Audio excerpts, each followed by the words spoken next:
मैं हर एक से बदला लूंगी। अब गांव का हर एक बंदा मरेगा।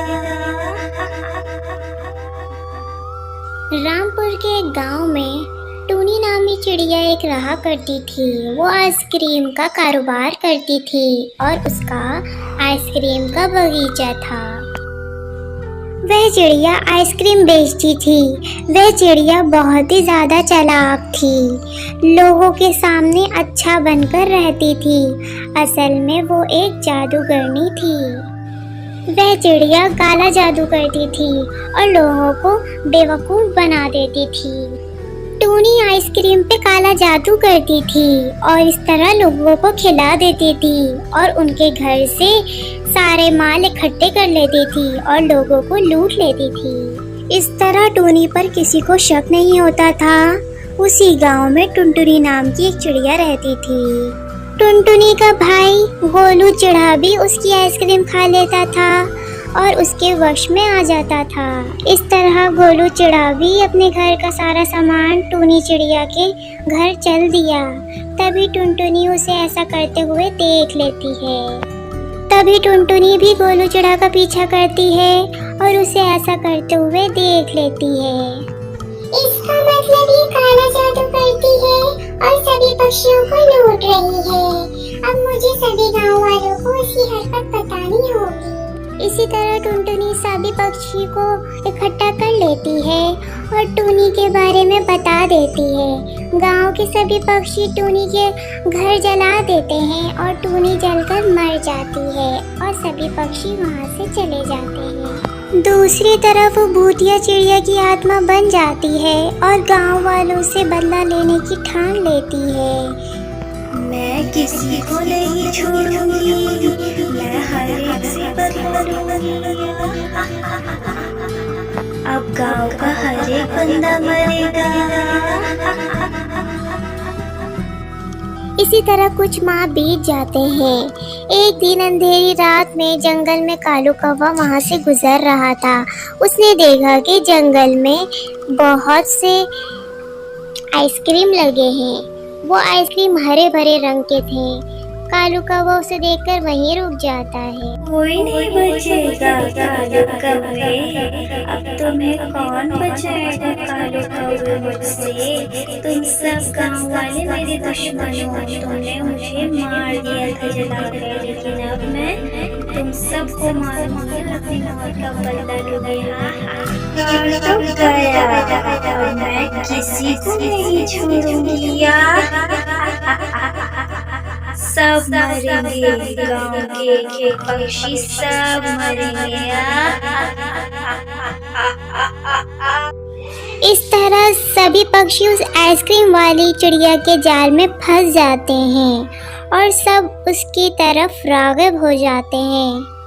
आइसक्रीम वाली चिड़िया आइसक्रीम खिलाकर बहुत फायदा उठाकर उन सभी पक्षियों को मारने का सोच लेती है। एक दिन लूसी कबूतर लकड़ियां काटते हुए गुजर रहा था। सामने उसे आइसक्रीम वाली भूतनी चिड़िया नजर आती है, लेकिन वो उसे देखकर वापस अपने जंगल की तरफ भागना चला जाता है। फिर वो भूतनी चिड़िया उसी गांव में आ जाती है और सभी पक्षियों के सामने आ जाती है। जब ही टुनटुनी कहती है, अरे ये तो वही भूतनी चिड़िया है जिसे हमने जला दिया था। अरे हाँ, मैं वही भूतनी चिड़िया हूँ जिसे तुम सब ने जला के मुझे मार दिया था। अब मैं किसी को भी नहीं छोड़ूंगी।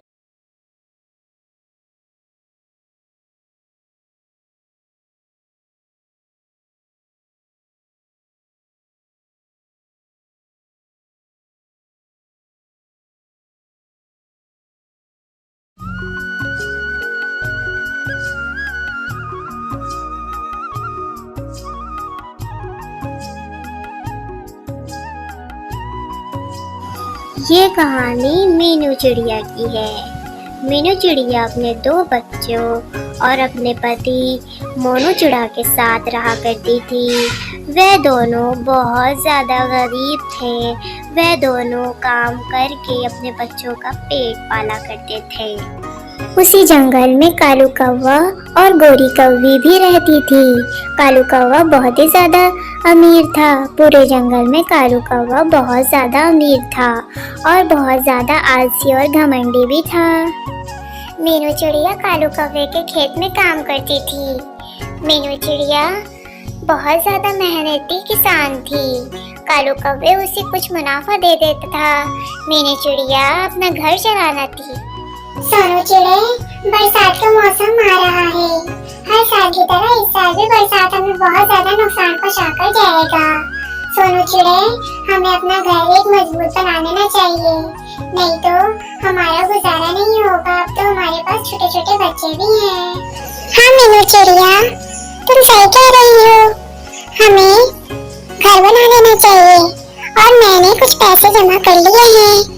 मैं दूसरे जंगल जाकर बहुत जल्द मजबूत लकड़ियाँ लेकर आ जाऊंगा कि हम एक बहुत अच्छा सा मजबूत घर बना लेंगे। वैसे भी मीनू चिड़िया, मैंने एक हफ्ते की छुट्टी ली है ताकि मैं घर बना सकूं। तो मैं उसी तरफ जंगल में जाकर लकड़ियाँ ले आऊंगा, फिर एक मजबूत घर बना लूंगा। वैसे भी अभी बारिश में बहुत वक्त है, हम बना लेंगे घर। ठीक है, तुम ठीक कह रहे हो सोनू चिड़ा। हम ऐसा करते हैं, अब जल्दी जल्दी अपने काम पर चले जाते हैं, नहीं तो वो दोस्त और आलसी कालू कौवा मुझे काम से निकाल देगा। फिर मैं क्या करूंगी? चलो चलते हैं। इतना कहकर मीनू चिड़िया और मोनू चिड़ा दोनों काम पर चले जाते हैं। मीनू चिड़िया, तुम रोज रोज काम पर लेट क्यों आती हो? मैं तुम्हारा देख रहा हूँ। मैं काले कौवे, मैं तो समय पर आई हूँ, आप समय पर नहीं आए हो। टूनी चिड़िया, ज्यादा बहस ना करो मुझसे, जल्दी जल्दी हाथ चलाओ और जल्दी जल्दी काम करो। अरे हाँ, मुझे तो घर भी बनाना है और बारिश से अपने बच्चों को बचाना भी है। मैं जल्दी जल्दी मन लगा के ज्यादा काम करूँगी ताकि कालू कौवे मुझे ज्यादा पैसा देगा और मैं अपने पति का हाथ बटा सकूंगी और उसकी कुछ मदद आ सकूंगी। चलो, अब मैं जल्दी जल्दी काम पर लग जाती हूँ। फिर मीनू चिड़िया बहुत ही ज्यादा मन लगाकर काम करना शुरू कर देती है और मन ही मन सोच रही होती है। कालू कौवे, मुझे तुमसे कोई एक बात करनी है। मैं काफी दिनों से तुमसे बात करना चाह रही थी। चलो, आज मैं कर ही लेती हूँ। हाँ मीनू चिड़िया, बोलो, मैं सुन रहा हूँ। कालू कौवे, मेरे पगार का दिन आ गया है, मुझे पगार दे दो। मीनू चिड़िया, तुमसे कामकाज तो होता नहीं है और पगार लेने पहले चली आती हो। फिर कालू कौवा उसे बहुत ही कम पगार दे देता है। कालू कौवे, ये तो नाइंसाफी है। मैंने इतनी मन लगाकर तुम्हारे खेत पे काम किया है और इतने खून पसीने का काम किया है, तुम मुझे इतनी कम पगार दे रहे हो। मेरी मेहनत तो देखो। मीनू चिड़िया, अगर तुम्हें इस पैसे में काम करना है तो करो, नहीं तो मेरे पास बहुत से पक्षी हैं काम के लिए, तुम जा सकती हो और चलती बनो यहाँ से। फिर मीनू चिड़िया बहुत उदास होकर वहाँ से चली जाती है। मीनू चिड़िया वहाँ से आकर मोनू चिड़ा को सारी कहानी बताती है। सोनू चिड़े, मैं अपने बच्चों की खातिर कालू कौवे के पास काम करती हूँ, नहीं तो मैं कालू कौवे के पास कभी भी काम नहीं करती। वो एक नंबर का दुष्ट और आलसी है। फिर अगले दिन सोनू चिड़े के दूसरे जंगल जाने का दिन आ जाता है और सोनू चिड़े कहता है, मीनू चिड़िया, मैं घर बनाने के लिए लकड़ी लेने के लिए दूसरे जंगल जा रहा हूँ। तुम मेरे बच्चों का और अपना बहुत ख्याल रखना, ठीक है मीनू चिड़िया? इतना कहकर वे दोनों अपने अपने काम की तरफ चले जाते हैं और वे दोनों बच्चे अकेले घोंसले में बैठे रहते हैं। आखिर आ गई तुम मीनू चिड़िया। हाँ, तुम जैसे गरीब पक्षी ये भला काम क्यों छोड़ेंगे? कालू कौवे, मैं अपने बच्चों की वजह से मजबूर हूँ, वरना कब की मैं ये नौकरी छोड़ चुकी होती। समझे तुम?